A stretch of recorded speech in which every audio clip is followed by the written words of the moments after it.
Chapter 6. Little Mikey sits beside the main road out of Freeburg, exhausted and hungry, the pale sun now risen high. Even on a Sunday the road hums with traffic. He is forlorn, utterly shattered. His heart, in which his mama lived, has been removed from his chest. He cannot reach the police exchange, and there are no buses running today. He looks down at the envelope in his hands. On the outside is scrawled, Carl Stansfield, 14 Albertine Lane, Edenridge, Grootstad. Inside there is a note, written in her handwriting. Carl, the time has come for you to take over.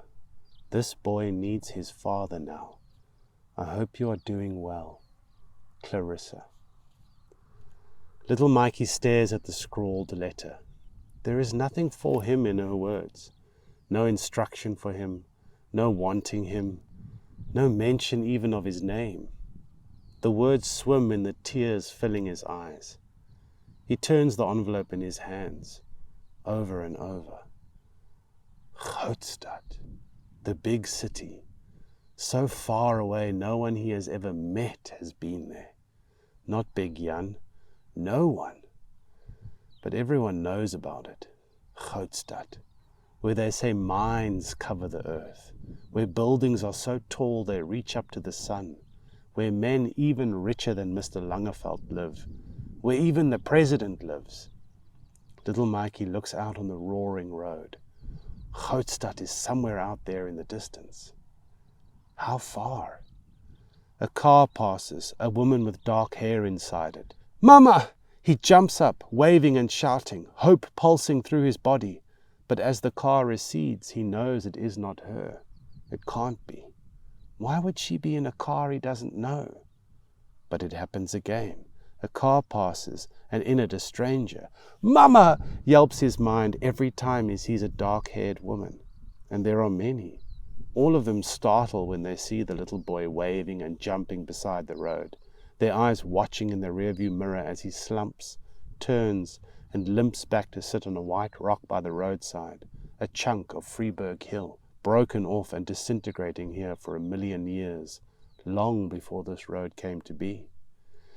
He wishes he could sink into the rock, away from the roar of the cars and the glare of the drivers. He notices something. Ahead of him are people standing in a long string beside the road. Each has a little suitcase on the gravel beside them, and each is holding a money note that flutters in the wind of passing cars. There are many of them, standing in pockets of ones and twos, stretching into the distance. The nearest of them, a young man bundled in a jacket against the cold, is holding a bit of cardboard scrawled with black letters. Little Mikey screws up his eyes. G.D., it reads. Grootstad. Suddenly, a car veers off the road, stopping a little way beyond the young man.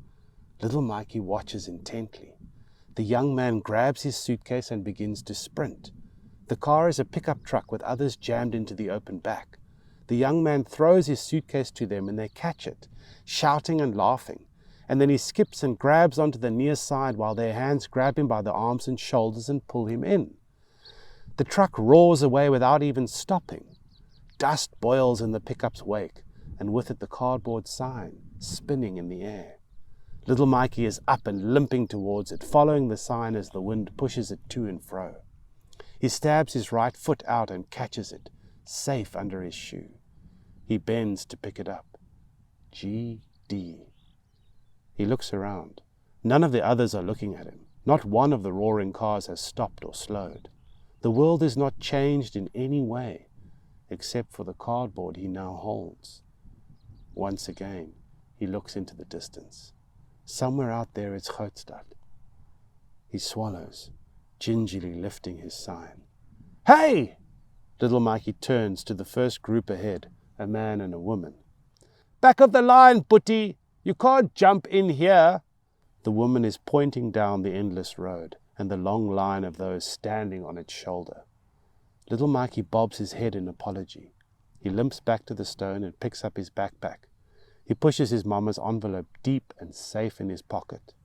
He lifts her food parcel in his left hand and is about to turn and walk when he pauses. He looks down to the white stone. It was home for a moment.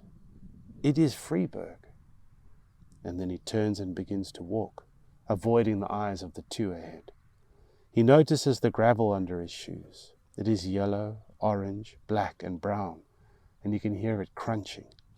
He looks up to the sky and it looks like rain. He doesn't look at the people because they don't look at him.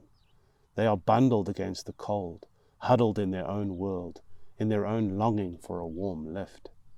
His left foot hurts. He is alone out here on the road.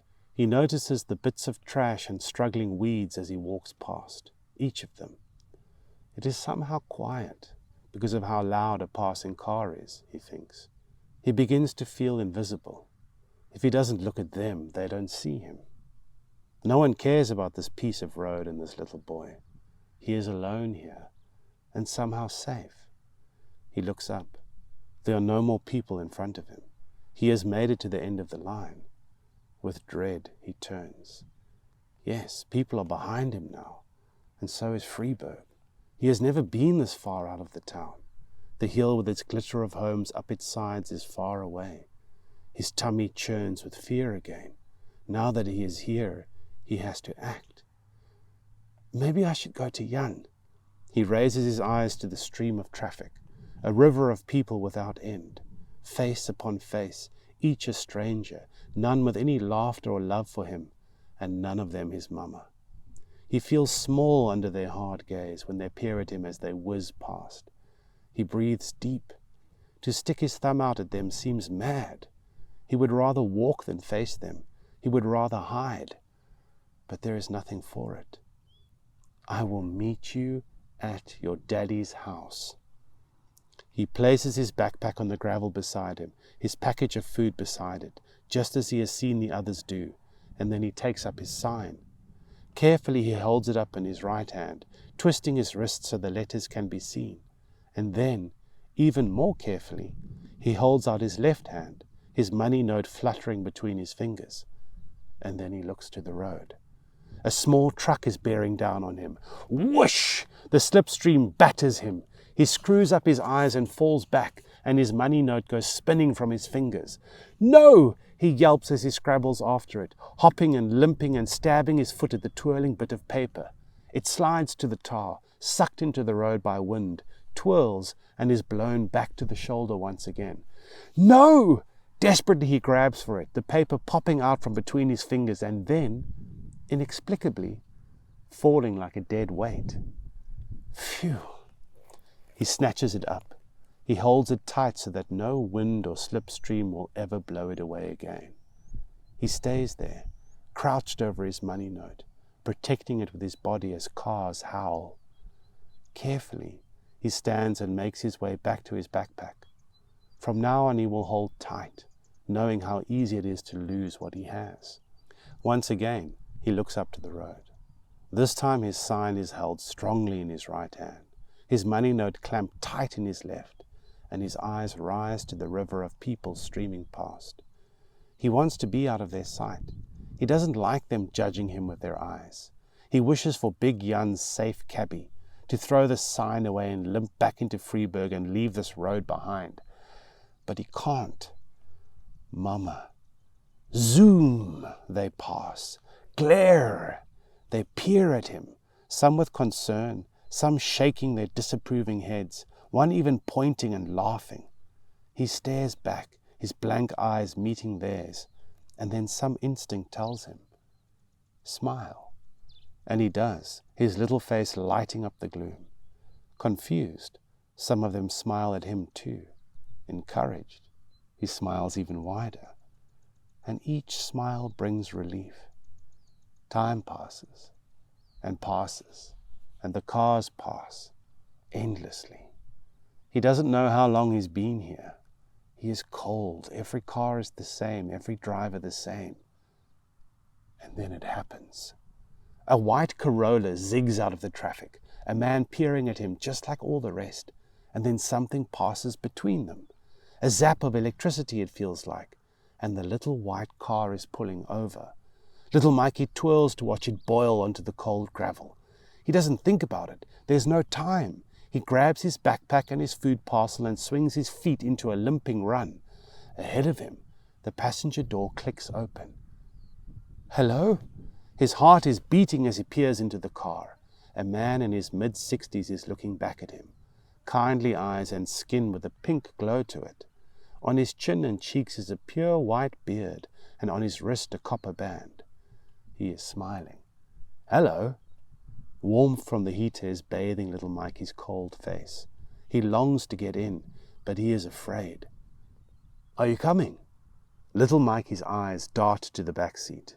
There is clutter there, an unhung suit, a suitcase, a tog bag, a surfing magazine. Little Mikey sees it all in a second. Are you okay? Asks the man. Still, little Mikey does not move. My name is Gordon. The man stretches a hand out.